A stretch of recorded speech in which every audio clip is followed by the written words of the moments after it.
Halo semuanya, selamat pagi, salam sehat, salam SFD. Semangat fraternitas Dina. Berjumpa lagi dengan saya, Ibu MS, di pertemuan keempat mata pelajaran geografi. Nah, mungkin anak-anak sekalian bertanya-tanya, siapa yang di sebelah Ibu ini? Baiklah, Ibu ini akan memperkenalkan dirinya. Halo anak-anak, perkenalkan nama Ibu Adela Sari Tepu, Ibu dari Universitas Pendidikan Ganesha Bali. Ibu mengambil jurusan Pendidikan Geografi dan selama 2 bulan ke depan Ibu akan menjadi guru PPL di SMA Santa Maria, khususnya di kelas 10 IPS 3 sebagai guru geografi. Salam kenal dan mohon kerjasamanya. Baiklah anak-anakku yang baik, jadi Ibu Adel ini akan menjadi guru geografi kalian kurang lebih selama 2 bulan, khususnya di kelas 10 IPS 3. Jadi Ibu harap kalian bisa bekerja sama dengan baik, saling menghargai. Nah, di pertemuan yang keempat ini, kita akan mempelajari materi mengenai pengertian peta, jenis-jenis peta, fungsi, dan tujuan peta. Jadi kan kita sudah memasuki bulan kemerdekaan. Ibu harap anak-anak sekalian memiliki semangat yang berkobar-kobar seperti semangat para pahlawan dalam mempertahankan negara Indonesia kita ini. Jangan lupa jaga kesehatan dan jangan lupa untuk mengerjakan tugasnya. Terima kasih. Salam SFD. Baiklah, di pertemuan yang keempat ini kita memasuki materi bab 2, yaitu pengetahuan dasar pemetaan, penginderaan jauh, dan SIG, Sistem Informasi Geografis. Nah, di pertemuan kali ini yang akan kita bahas itu pengertian, jenis, dan fungsi peta. Kita mulai. Tujuan pembelajaran hari ini adalah setelah mengikuti pembelajaran ini, siswa mampu menjelaskan dasar-dasar pemetaan dengan semangat dan penuh rasa ingin tahu.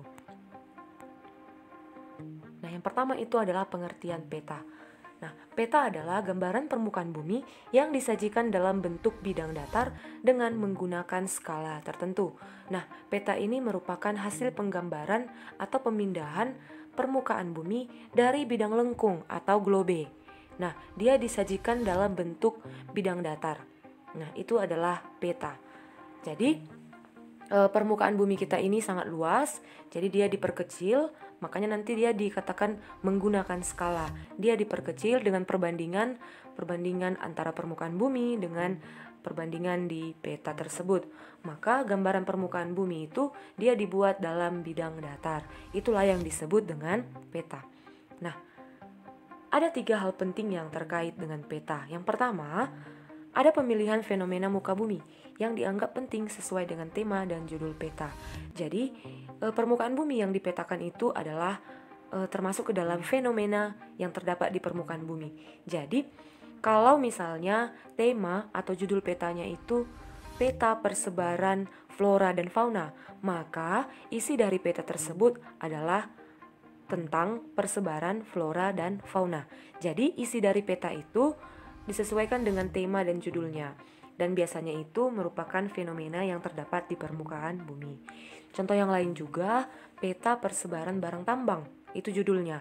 Maka yang terdapat dalam peta itu adalah hanya persebaran barang tambang, contohnya di Indonesia. Maka dia disesuaikan dengan tema dan judul peta. Nah, hal terpenting yang kedua, ada proses pemindahan bentuk muka bumi dalam bidang datar dengan menggunakan sistem proyeksi. Nah, seperti yang saya katakan tadi, bentuk muka bumi itu kan bentuk bumi ini kan bulat, atau misalnya juga bulat telur dikatakan, atau pepat pada sumbunya, itu bentuk bumi kita. Nah, dia kan kalau diibaratkan diperkecil itu kan sama seperti globe. Mungkin anak-anak kami pernah melihat globe. Jadi itu seperti animasi bumi kita. Nah, jadi peta itu kan hasil pemindahan permukaan bumi dari globe tadi. Nah, jadi dipindahkan dari globe, diubah dia ke bidang datar.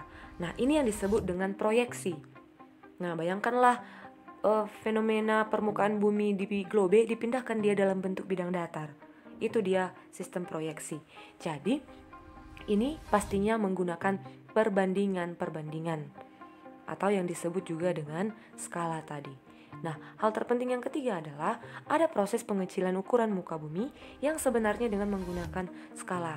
Nah, tidak mungkin permukaan bumi yang luas ini bisa langsung diubah ke bidang datar tanpa diperkecil. Tidak mungkin seperti itu. Maka ada proses pengecilan ukuran muka bumi. Supaya apa? Supaya kita bisa mengetahui bagaimana bentuk permukaan bumi secara keseluruhan. Gitu dia ya. Nah, jadi proses pengecilan tadi itu yang seperti saya katakan tadi dengan menggunakan skala atau perbandingan. Nah, dari tadi kita berbicara soal skala, maka Ibu akan sambil menjelaskan. Nah, biasanya kalau di peta itu kan ada dibuat skalanya. Kalau misalnya kamu lihat nanti di atlasmu, ada nanti contoh skala 1:10.000. Nah, apa artinya skala 1:10.000? Artinya adalah yang satu ini itu artinya 1 cm di peta sama dengan 10.000 cm di jarak sebenarnya atau 10.000 cm di permukaan bumi. Jadi kalau misalnya nanti kamu lihat di peta ada skala 1:10.000 atau 1:5.000 atau nanti banyak angkanya, beda-beda ya. Jadi artinya itu 1:10.000 ini kedua-duanya itu satuannya sentimeter. Nah, jadi ini artinya 1 cm di peta sama dengan 10.000 cm di permukaan bumi. Jadi, setiap 1 cm di peta di permukaan bumi sama dengan 10.000 cm. Kalau misalnya nanti ini 5.000, 1:5.000, maka bagaimana caranya membacanya? Bagaimana artinya? 1 cm di peta sama dengan 5.000 cm di jarak sebenarnya. Nah, jadi ini nanti akan lebih dalam kita pelajari di minggu depan mengenai unsur-unsur peta, gitu dia ya. Nah, jenis-jenis peta itu terbagi menjadi 2. Yang pertama, berdasarkan isi atau informasi yang disajikan. Yang kedua, berdasarkan skalanya. Skala seperti yang saya jelaskan barusan. Nah, kita mulai dari yang pertama dulu. Berdasarkan isi atau informasi yang disajikan, itu terbagi menjadi 2. Yang pertama peta umum, yang kedua peta tematik. Kalau dia berdasarkan skalanya, yang pertama itu peta kadaster, yang kedua peta skala besar, yang ketiga peta skala sedang, dan yang keempat itu peta skala kecil. Mari kita bahas satu per satu, mulai dari sini dulu ya. Baiklah. Berdasarkan isi atau informasi yang disajikan, yang pertama tadi itu ada yang disebut peta umum. Nah, peta umum itu merupakan peta yang menggambarkan segala sesuatu di permukaan bumi secara umum, secara keseluruhan, tidak spesifik dia. Jadi, peta umum ini terbagi menjadi 2 lagi. Yang pertama itu peta korografi, yang kedua itu peta topografi. Mari kita lihat satu persatu. Nah, peta korografi ini adalah peta yang menampilkan seluruh atau sebagian permukaan bumi secara umum. Contohnya adalah atlas. Nah, ini atlas yang saya sebutkan barusan. Jadi ini atlas ini merupakan kumpulan dari banyak peta. Jadi mungkin kamu waktu SD atau SMP pernah mempunyai ini mungkin. Jadi di dalam atlas ini terdapat banyak peta. Nah, jadi ini contohnya peta yang terdapat di Indonesia. Ini Provinsi Riau sampai dengan peta-peta dunia. Jadi ini termasuk ke dalam contoh peta korografi, peta umum. Nah, jadi di sini semua informasi-informasi dari semua negara terdapat di peta atau terdapat di atlas ini. Jadi ini termasuk contoh peta korografi atau peta umum. Nah, peta umum yang kedua itu peta topografi ya. Peta topografi itu adalah peta yang menampilkan relief permukaan bumi. Jadi relief permukaan bumi ini digambarkan pada peta dalam bentuk garis-garis yang menghubungkan ketinggian tempat yang sama. Disebut juga dengan garis kontur. Nah, mari kita lihat contohnya. Jadi ini peta topografi. Nah, topografi itu artinya relief, bentuk muka bumi. Nah, jadi dia dibuat dalam bentuk garis-garis yang menghubungkan ketinggian yang sama. Nah, kalau kita lihat di sini kan ada angka-angkanya. Jadi ini ada 200, 300, 400, sampai 1500. Artinya adalah 200 ini 200 meter di atas permukaan laut. Jadi titik ini, garis yang ada angkanya 200 ini artinya bahwa di wilayah ini ketinggiannya 200 meter. 300 meter di atas permukaan laut sampai puncaknya. Jadi makin ke atas semakin tinggi tempatnya. Nah, jadi ini kalau udah di sini angkanya 1500, maka ketinggian tempat ini di garis ini, ketinggian tempatnya itu 1500 meter di atas permukaan laut. Jadi inilah dia topografi. Jadi dia menandakan bentuk muka bumi. Nah, di sini bisa kita lihat garis-garis ini kan berbeda-beda kerapatannya. Kalau misalnya renggang, ini kan agak renggang garisnya. Kalau renggang garisnya ini menandakan bahwa daerah ini landai. Landai itu artinya lebih datar, tidak curam dia, tidak ada jurang di situ. Jadi dia lebih landai. Nah, kalau misalnya garis konturnya rapat, nah ini kan lebih rapat nih. Dibandingkan ini kan ini lebih rapat. Maka menandakan wilayah ini curam. Nah, ya jelas juga ya, karena semakin naik juga dia, semakin tinggi ke atas. Maka kalau rapat garis konturnya menandakan di wilayah itu terdapat lereng yang sangat curam atau terdapat tebing yang sangat curam. Seperti itu. Jadi inilah dia contoh peta topografi dengan skala 1:200.000. Gimana tadi artinya? 1:200.000 artinya 1 cm di peta sama dengan 200.000 cm di jarak sebenarnya di permukaan bumi. Nah, seperti itu dia ya. Nah, kita lanjutkan. Berdasarkan isi atau informasi yang disajikan, lanjutan yang tadi kan peta umum. Nah, yang kedua itu peta tematik. Peta tematik ini disebut juga dengan peta khusus ya. Jadi, peta tematik atau peta khusus ini menggambarkan kenampakan fenomena tertentu di permukaan bumi. Contoh, peta kepadatan penduduk, peta pertambangan, dan peta arkeologi. Jadi, ini kebalikan dari peta umum. Kalau peta umum tadi kan secara keseluruhan dia. Nah, kalau peta tematik itu khusus hanya satu fenomena saja. Hanya satu fenomena saja. Contohnya fenomena kepadatan penduduk. Berarti kan hanya satu. Jadi peta itu isinya itu hanya tentang kepadatan penduduk saja. Nah, contohnya juga peta pertambangan. Nah, berarti di peta itu hanya tentang pertambangan saja. Nah, mari kita lihat contohnya. Ini peta kepadatan penduduk di Indonesia 2013. Jadi di sini ini seperti pernah juga Ibu kasih contohnya ya di pertemuan minggu lalu. Jadi ini simbolkan dengan warna-warna yang memiliki legenda yang berbeda-beda. Kalau warnanya kuning itu 9-50 penduduk per meter persegi. Nah, jadi kalau warna kuning itu artinya jumlah penduduk di situ rendah. Contohnya di daerah Kalimantan. Di Kalimantan itu kan warnanya kuning, berarti jumlah penduduknya di situ masih sedikit, kepadatan penduduknya itu masih sedikit. Ya, karena di sana juga masih banyak lahan kosong. Nah, coba kita lihat di Jawa. Di Jawa ini kan warnanya merah. Hampir semua warnanya sudah merah di sini. Artinya bahwa penduduknya di situ kepadatannya itu lebih dari 1.000 jiwa per meter persegi. Nah, jadi sudah padat ya, sangat beda jauh sama Kalimantan. Jadi artinya kepadatan penduduk di Jawa ini sudah sangat tinggi. Yang ini dia.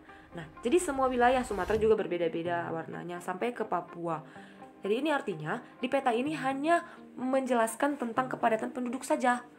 Bukan seperti yang tadi. Yang tadi itu kan kalau di atas tadi kan banyak dijelaskan, di situ ada sungainya lah, danaunya, kenampakan alam. Jadi ini bukan, ini lebih spesifik dia, namanya khusus atau tematik. Jadi dia khusus, petanya itu hanya menjelaskan kepadatan penduduk saja. Nah, contoh yang selanjutnya itu tadi peta pertambangan. Peta pertambangan. Jadi di sini juga hanya khusus menjelaskan tentang persebaran barang tambang di Indonesia. Nah, jadi di sini ada juga legendanya. Kalau yang ada garis-garis warna hijau itu berarti di daerah itu terdapat aluminium. Kalau misalnya ada yang seperti ini. Jadi ini disesuaikan dengan legendanya juga. Gitu dia. Nah, contohnya ini, yang ini. Ini di Indarung. Nah, ini ya bentuk apa ini? Petak persegi panjang warna abu-abu. Nah, berarti di situ terdapat semen yang ini. Nah, jadi persebarannya ini hanya di peta ini penjelasannya itu hanya menjelaskan tentang persebaran barang tambang saja. Jadi dia spesifik, lebih khusus dia ya. Oke, ini contoh terakhir. Ini peta persebaran fauna di Indonesia. Nah, jadi di sini juga peta khusus, peta tematik, karena dia hanya menjelaskan tentang persebaran fauna saja, bukan yang lain-lain yang dijelaskannya, bukan tumbuhan, bukan juga sungai, bukan yang lain-lain. Di sini dia khusus hanya menjelaskan fauna atau hewan yang tersebar di Indonesia. Nah, contohnya di sini di daerah ini tipe asiatis itu di Sumatera, Jawa dan Kalimantan. Ini harimau, maka di sini dibuat gambar harimau. Berarti di sini terdapat harimau. Begitu juga dengan gajah Sumatera. Sampai ke Kalimantan, sampai ke Papua. Contohnya kalau di Papua itu burung cendrawasih. Nah, berarti kan di sini kita lebih paham, kita lebih mengerti bahwa persebaran fauna di Indonesia seperti ini dia ya. Nah, Nah, jadi ini dia peta khusus atau peta tematik. Ingat, hanya menggambarkan satu fenomena saja. Baiklah. Nah, pernahkah kalian mendengar peta digital? Jadi, peta digital itu contohnya seperti Google Map. Ada juga Google Earth yang mungkin kamu gunakan dalam kehidupan sehari-hari melalui handphone kamu, atau bisa juga diakses dari laptop. Kalau misalnya di kota-kota besar, abang-abang driver ojek online itu pastinya menggunakan Google Map supaya dia bisa mengetahui lokasi penumpang yang akan dijemputnya. Nah, kita juga bisa menggunakan Google Map atau Google Earth dalam kehidupan kita sehari-hari. Jadi kan kalau misalnya kita kan jarang lah kita bawa-bawa atlas atau peta dalam bentuk kertas ya. Karena kan sekarang zaman sudah mulai canggih. Kita sudah apa-apa dari Android, dari handphone kan gitu. Jadi peta digital itu juga terdapat di handphone kamu. Nah, di handphone kamu itu ada Google Map-nya, ada Google Earth-nya juga. Contohnya kamu mau pergi ke suatu tempat yang belum pernah kamu kunjungi, maka kamu bisa mencari lokasi itu di Google Map. Nah, itu contoh peta digital. Itu dia. Nah, contohnya seperti ini. Ini Ibu ambil Google Map di Kabanjahe. Kalau di sini bisa nggak kamu lihat di mana SMA Santa Maria sekolah kita? Ini dia ya. Jadi kita masuk itu dari Jalan Jamin Ginting masuk ke Gang Garuda. Nah, ini dia lokasi sekolah kita. Ini dia Kos Violet yang di depan sekolah kita. Ini dia SMA 1 Kabanjahe. Ini dia kantor Bupati Karo. Nah, ini salah satu contoh dari peta digital. Dan ini pastinya bisa kamu akses di handphone kamu. Dan mungkin kamu pernah menggunakan ini dalam kehidupan sehari-hari. Jadi di sini bisa kamu telusuri kamu mau kemana. Jadi kamu itu harus melewati jalan yang mana. Nah, ini dia contoh peta digital. Ini juga salah satu contohnya itu Google Earth ya. Ini dia menggunakan satelit. Ini juga SMA Santa Maria Kabanjahe. Ini mungkin lebih spesifik ke vegetasi yang terdapat di sekitar wilayah itu. Dari sini bisa kita lihat. Nah, jadi kalau misalnya dia warna hijau tua, berarti banyak vegetasi di sini. Ini SMA swasta Santa Maria tadi. Ini SMA 1 Kabanjahe, ini kantor Bupati Karo. Jadi ini termasuk contoh peta digital. Ya, Ibu harap walaupun kamu tidak mungkin jarang menggunakan atlas dalam kehidupan sehari-hari atau peta manual, mungkin kamu bisa memanfaatkan peta digital ini untuk membantu kamu menemukan lokasi yang belum pernah kamu datangi, seperti itu ya. Baiklah, kita lanjut. Jenis peta berdasarkan skalanya.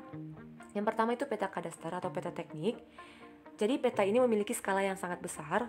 Skala yang sangat besar pun tapi angkanya kecil, artinya dia lebih dekat ke objeknya. Itu skalanya 1:100 sampai 1:5000. Biasanya peta ini digunakan untuk perencanaan jaringan jalan dan jaringan air. Kalau jaringan jalan itu kan biasanya harus dekat dia. Jadi petanya itu lebih besar. Makanya dia dibilang skala sangat besar. Yang kedua itu peta skala besar. Skalanya itu antara 1:5000 sampai 1:250.000. Nah, biasanya juga peta ini digunakan untuk kepentingan perencanaan wilayah. Contohnya ada pemerintah kota Medan, mereka akan membangun sesuatu di kota tersebut, maka dia menggunakan peta skala besar.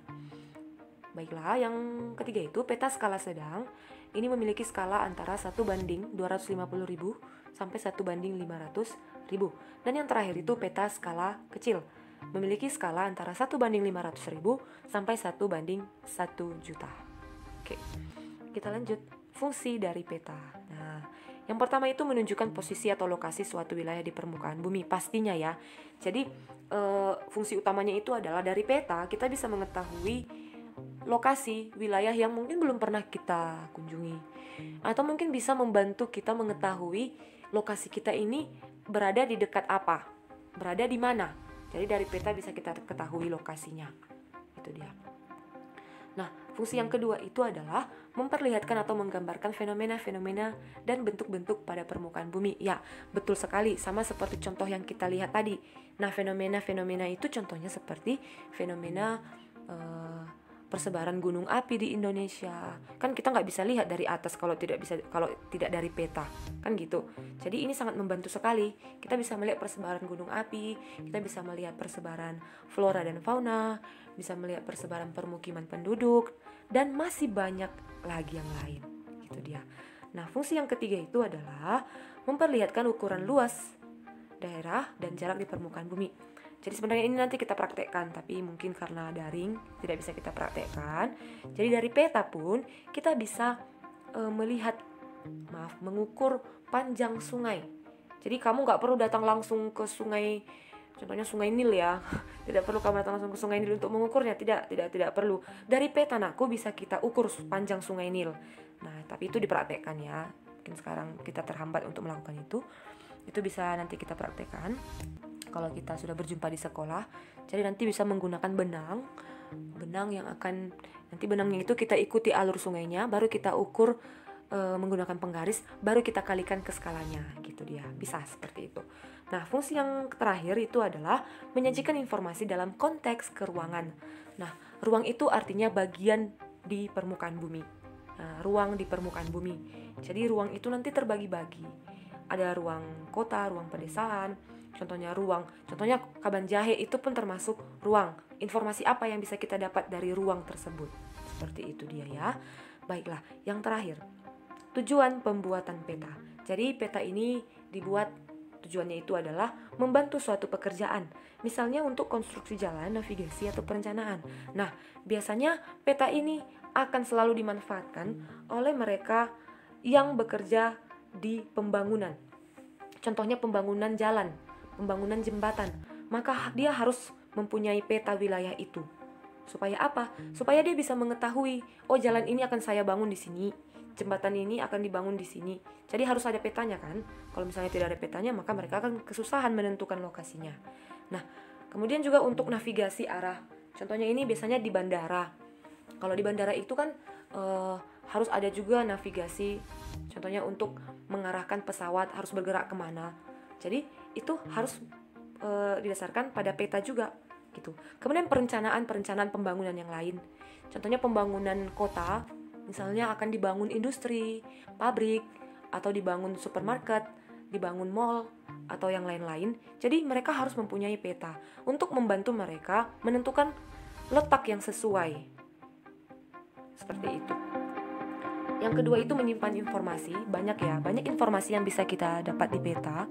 Jadi informasinya itu contohnya seperti ibu kota, sungai apa yang ada di situ, gunung apa yang ada di situ, apakah di situ ada dataran tinggi, dataran rendah. Nah, jadi dari situ bisa kita dapatkan informasi-informasinya. Banyak yang lain juga.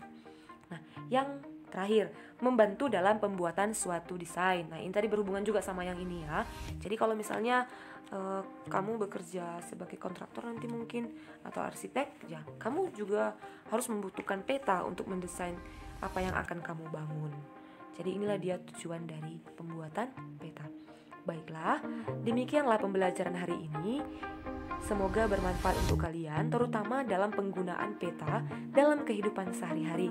Ibu harap kamu bisa memanfaatkan teknologi di HP-mu, di handphone kamu, mengenai penggunaan peta. Walaupun peta digital tidak apa-apa ya. Nah, jadi tetap semangat, jaga kesehatan, dan jangan lupa untuk mengerjakan tugasnya. Salam sehat, salam SFD.